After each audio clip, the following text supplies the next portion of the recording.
prova diz que habitat é o endereço e nicho é a profissão. Não diga isso, é só para você entender. Ecossistema. É claro que o vestibular inteiro, ao cobrar ecologia, estará cobrando ecossistema. Gente, ecossistema vem de duas palavrinhas.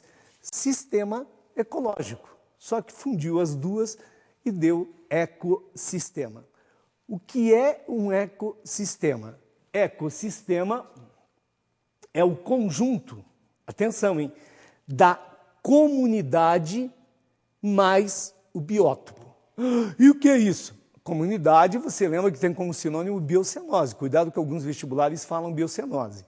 Biótopo é o conjunto de fatores físicos e químicos do meio. E aí a gente pode desmembrar tudo aquilo que pode se cobrar de ecossistema. Primeiro, comunidade ou biocenose, lembra? É o conjunto de todos os seres vivos que vivem numa certa área, ou seja, o conjunto de todas as populações. Muito bem, cara, você aprendeu. Só que você lembra que o conjunto de todos os seres vivos de um ambiente eu posso chamar de fatores bióticos, fatores vivos. Por outro lado, luz, temperatura, pH, pressão, que constitui o biótopo, são fatores não vivos, fatores abióticos do meio. Logo, muita gente diz que ecossistema é qualquer área, olha que legal, em que fatores bióticos e abióticos trocam matéria e energia entre si. Verdade, você lembra lá do conceito de ecologia? Palavra-chave, relação. Relação supõe troca. Troca de quê? De matéria e de energia. Por isso, ecossistema é qualquer área em que os fatores bióticos, a comunidade, e abióticos, biótopo, físicos e químicos, trocam matéria e energia entre si. Ai, professor, ecossistema tem tamanho. Não, você não viu no conceito qualquer menção a tamanho. Ora, um aquário pode ser um exemplo de ecossistema, como a floresta amazônica, como um lago. Porque o que define ecossistema não é o tamanho da área, é qualquer área, repito, em que fatores bióticos e abióticos trocam matéria e energia entre si. Viu que legal? O que é que a gente vai fazer em ecologia? Estudar as características do ecossistema. Outro conceito interessante, inclusive você vai trabalhar na geografia, porque é uma área comum entre a biologia e a geografia. Bioma. Professor, o que é bioma? Bioma, atenção, hein? É o conjunto do clima, flora e fauna de uma região. Quer que eu repita?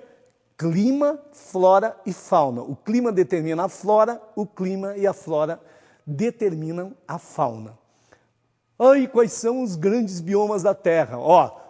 Tundra, taiga, floresta temperada, floresta tropical, campos, desertos. Ou as regiões fitogeográficas brasileiras, que a gente chama também de biomas brasileiros, como, por exemplo, floresta amazônica, caatinga, o cerrado, os pampas, o Pantanal, mata de cocais, a mata de araucária, por exemplo, são biomas brasileiros que a gente vai comentar ao longo do nosso estudo e você vai chegar no vestibular matando tranquilamente esse assunto. Terminada a conceituação básica, a gente vai trabalhar o quê? O ecossistema. Vamos estudar o ecossistema. E você sabe o que é que transita no ecossistema? Matéria e energia. O primeiro assunto, níveis tróficos. Gente, trófos quer dizer alimento.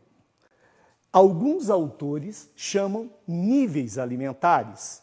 É claro, como é que a matéria e a energia trafegam nos ecossistemas? Através da alimentação. Quando você se alimenta, você está tendo acesso na prática à matéria e energia. Quais são os níveis? Primeiro nível trófico dos produtores. Cuidado, hein? Mais uma vez aquela confusão social.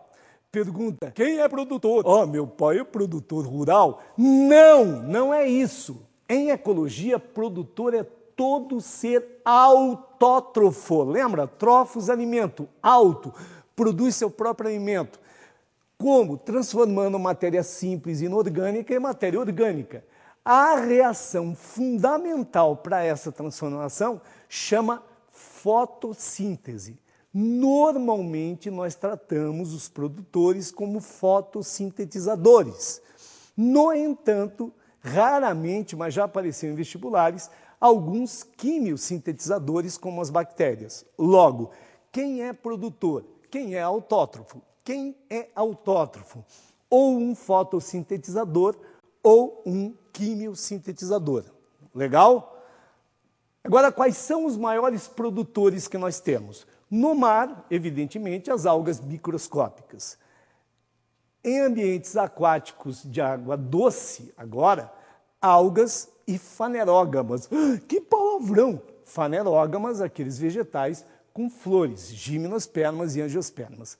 E em ambientes terrestres, as angiospermas e gímenos, ou seja, as fanerógamas. Produtor constitui o primeiro nível trófico, o primeiro nível alimentar.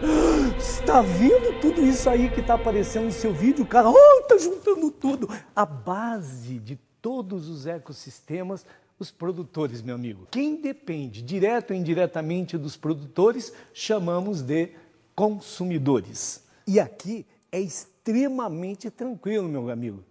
Carinha, todo ser que se alimenta diretamente do produtor é chamado consumidor primário ou de primeira ordem e ocupa o segundo nível trófico. Mas quem são eles? Ora, todos os herbívoros e os onívoros, quando estão se alimentando, por exemplo, de vegetais. E o que é onívoro? Onívoro é todo ser que se alimenta tanto de vegetal quanto de animal, como nós humanos.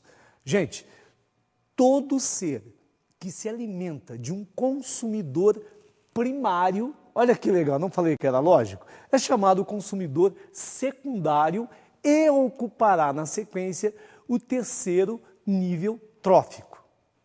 Aí estão parasitos, aí estão animais carnívoros, por exemplo. Todo aquele que se alimentar de um consumidor secundário será chamado de terciário ou de terceira ordem e estará ocupando o quarto nível trófico. Por outro lado, aí você já sabe, né? Quem se alimentar do consumidor terciário será chamado o quê? Isso, meu! De quarta